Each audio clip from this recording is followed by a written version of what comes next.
जब भगवान शिव ने इसको भस्मीभूत कर दिया तो उसके बाद प्रत्येक जीव के मन में काम का वास रहता है।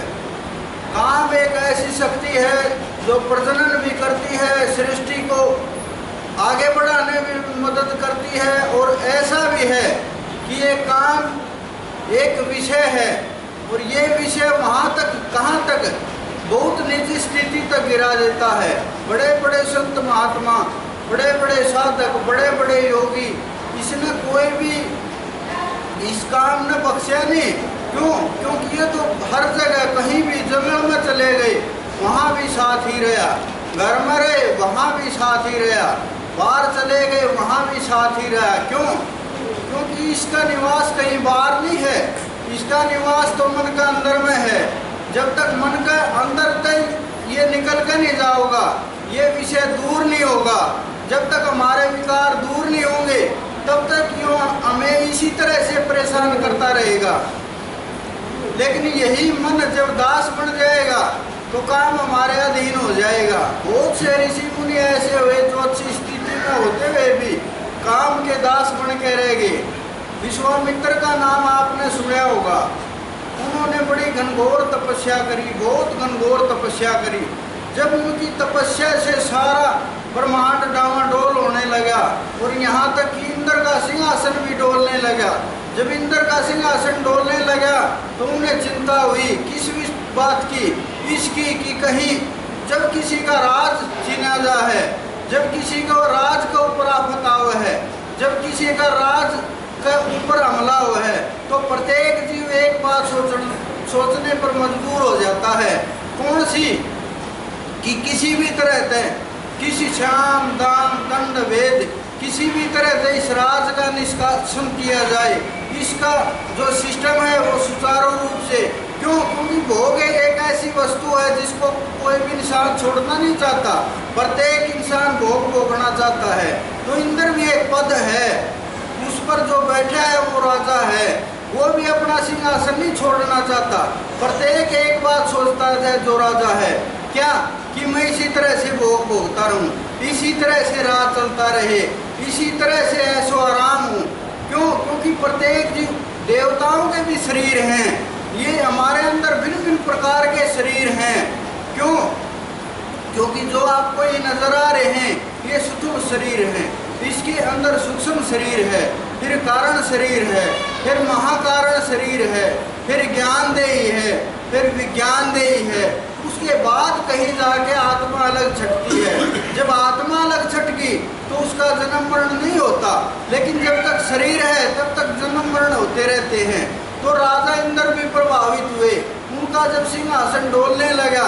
आपने सुना भी होगा कि जब भी कोई तपस्वी तपस्या करता है या कोई धर्म पर रहकर उस परमात्मा तक, उस परम तत्व तक पहुंचने की कोशिश करता है, उस जीव के पीछे देव धनुष, हर कोई, हर इंसान से लेकर उस ब्रह्म तक हर कोई उसका शत्रु हो जाता है। क्यों? क्योंकि ब्रह्मा जी को भी भय रहता है किस चीज का, किस वस्तु का, कि कहीं तेरा भी कुछ छीना ना जाए।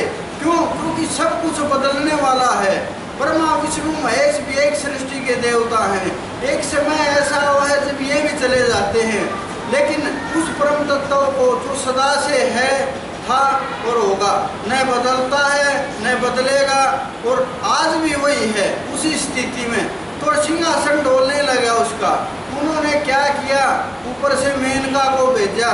मेनका नीचे आई और महर्षि की तरफ उसने चारों तरफ से डोर डालने शुरू कर दी।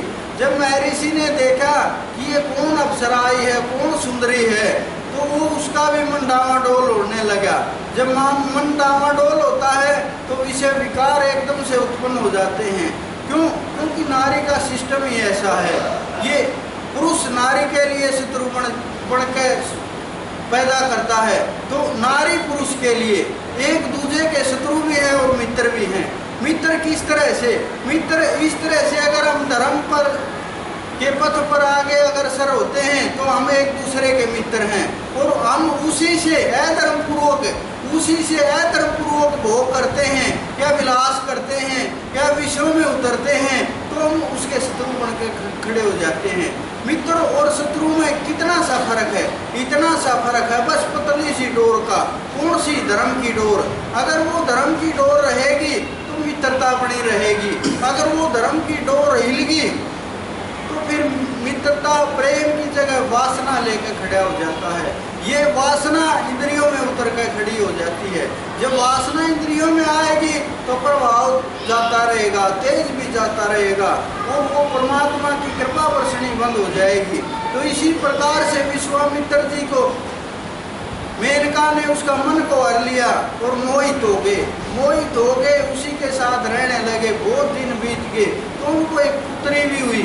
वो पुत्री को छोड़ के वो तपस्या करने चले गए और वो अपने सुरंग में चली गई। फिर उन्होंने ब्रह्म ऋषि का पद प्राप्त किया। बड़ा प्रायश्चित होता है, बड़ा पश्चाताप होता है किस चीज का? कि जो हमने गलत किया है उसका, या जो गलत हुआ है उसका। जो सिद्ध होते हैं, जो संत होते हैं, जो महात्मा होते हैं, आत्मग्लानि से भर जाते हैं। जब आत्मग्लानि से भर जाएंगे, प्रायश्चित होगा तो एकदम अंदर से विकार जो पैदा हुए थे वो आंसुओं के जरिए बह के निकल जाएंगे। क्यों? क्योंकि वो तो अंदर में मन में भरे पड़े थे। आत्मा कभी मलिन नहीं हो सकती, लेकिन जो मन के अंदर विकार हुए थे, जो उस प्रेम की जगह, जो उस परम तत्व की जगह उस वासना ने ली थी, वो वासना जब निकल कर चली जाएगी तो हम उस परम तत्व तक पहुँचते चले जाएंगे। इसी प्रकार से सोबरी ऋषि के साथ हुआ। बड़े आश्चर्य की बात है, बड़े आश्चर्य की। जल में तपस्या करते थे कि कहीं हमारी नज़र उस पर नारी पर न पड़ जाए। बड़ा आश्चर्य की बात है कि कहीं हम अपनी स्थिति से न गिर जाएं। जब हम अपनी स्थिति से गिर जाएंगे तो कुछ भी पाना खोना शेष नहीं रहेगा। क्यों? क्योंकि जब हम नीचे ही आ गए तो हमारे पास कुछ भी बचा नहीं। क्यों? क्योंकि जो प्राप्त किया था, जो तपस्या की थी, जो कमाई की थी, जो साधना की थी, जो काबू किया था इन इंद्रियों पर, वो तो सब कुछ इस विषय विकार में बहता हुआ चला जाता है। तो सोबरी ऋषि थे। सोबरी ऋषि ने क्या किया? जल के अंदर तपस्या करते रहते थे, जल के अंदर साधना करते थे बैठ के। बड़ा आश्चर्य की बात है, आपने अब भी देखा होगा बहुत से महात्मा ऐसे हैं कई कई दिन तक जल में स्थान लिए रहते हैं, जल के अंदर बैठ के समाधि लिए रहते हैं। तो इसी प्रकार पहले और ज़्यादा प्राणायाम साधा जाता था, तो वो प्राणायाम के जरिए साध के और जल के अंदर समाधि लगाए बैठे थे। जो ही उनकी आंखें खुली, एक मत्स्य और मत्स्य का प्रेम चल रहा था, मछली और मत्स्य का। तो उस प्रेम प्रसंग को देखते हुए उनके मन में एकदम विषय विकार उत्पन्न हुआ। क्या विकार हुआ? क्यों न मैं भी भोग भोगूं? एकदम से वो मन में उत्पन्न हुआ। हमें इस प्रकार से भी नहीं देखना चाहिए। क्यों? क्योंकि जब हम देखते हैं तो विषय जागृत हो जाते हैं। जो हमारी इंद्रियां हैं ये ग्रहण करती हैं, अंदर ले जाती हैं। इंद्री द्वार झरोखा नाना, तय तय सुर बैठे करी थाना, आवत देखी विषय ब्यारी, झट दे ही कपाट उगारी। तो हम जब इन इंद्रियों को देखते हैं, ये हम इन इंद्रियों के अंदर झांकने लगते हैं, हम तय तक जाने की कोशिश करते हैं। तो ये इंद्रियां क्या करती हैं? इंद्रियों के अंदर जो देवता है, हाँ भाई खड़ी करो